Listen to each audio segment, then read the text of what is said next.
పించడం, గోవుకి ప్రదక్షిణం చేయడం, గోవుకి గ్రాసం పెట్టడం, గోవుకి గరుకు స్తంభం వేయడం, గోవుని నిమరడం, గంగడోలు దువ్వడం, గోవుని రక్షించడం, ఇవన్నీ పరమోత్కృష్టమైనటువంటి పుణ్యకార్యములు. అందుకే పెద్దలు ఒక మాట చెప్తారు, అన్నిటికన్నా కష్టం ఏది అంటే అమ్మ వెళ్ళిపోవడమే.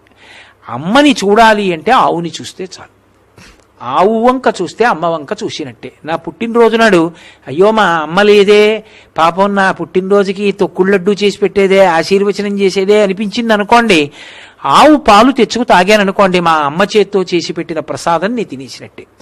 ఆవు అరటిపండు పెట్టాననుకోండి, ఆ రోజున మా అమ్మ నా చేతి భోజనం చేసినట్టే.